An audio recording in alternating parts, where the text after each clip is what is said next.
صباح الحماس والطاقة الإيجابية، وأهلا بيكم في حلقة جديدة من استباحة رياضية. معكم دكتور فتح الله الشورى، والنهاردة هنكمل كلامنا عن مهارات المدرب الرياضي. الحلقة اللي فاتت اتكلمنا عن المهارات الفنية والتواصل. النهاردة هنتعمق أكتر ونتعرف على مهارات التعامل مع الناس والمهارات الإدارية والبحثية. مستعدين؟ يلا نبدأ على طول. مهارات التعامل مع الناس. بصوا بقى يا أبطال، المدرب مش لوحده، ده شغال مع فريق كامل. عشان كده لازم يعرف ازاي يتعامل مع كل واحد فيهم. ومن اهم المهارات دي الاقناع. لازم المدرب يبقى مقنع للاعيبته. لو المدرب مش عارف يقنع لعيبته بخططه عمرهم ما هيصدقوه. لازم يبقى مقنع بأدائه. فالمدرب لازم يبقى مقنع للاعبين في كل شيء. تحفيز. ازاي يحفز فريقه متحمس وعايز يكسب.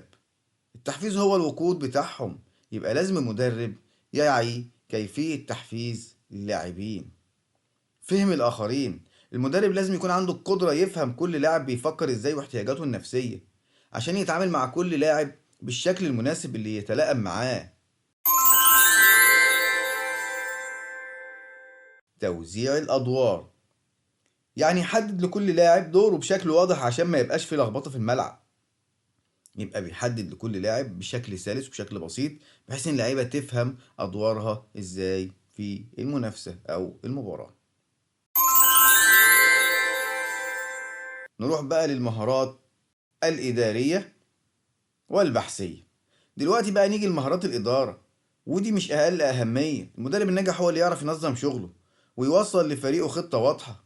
من المهارات دي إيه؟ تخطيط التدريب. لازم يكون عنده خطة تدريبية منظمة بأهداف واضحة.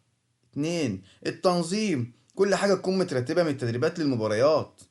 حتى داخل الوحدة التدريبية في حاجة اسمها أولويات الوحدة التدريبية. ازاي يرتب التمرينات، ازاي يدي في الأول محتوى وبعدين بيدي بقية المحتويات متسلسلة وفقا للأسس العلمية.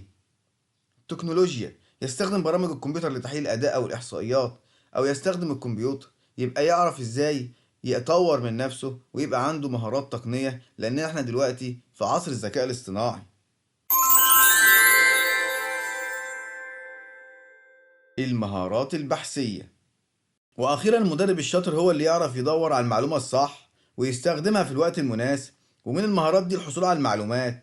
يبقى لازم يعرف يجيب معلومات عن المنافسين، عن افضل طرق التدريب بسهولة وسرعة. ودلوقتي احنا موجودين في عصر التكنولوجيا، بتكة زر واحدة بس في الذكاء الاصطناعي هيجيب له كل المعلومات. لكن اهم حاجة ان هو يعرف المعلومة من مصدرها الاصلي، عشان يبقى عنده المعلومة بشكل صحيح ويقدر يطبقها مع لعيبته.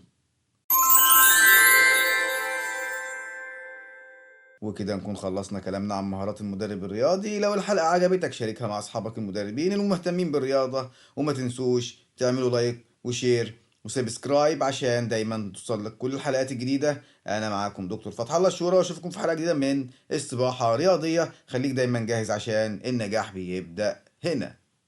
نشوفكم على خير.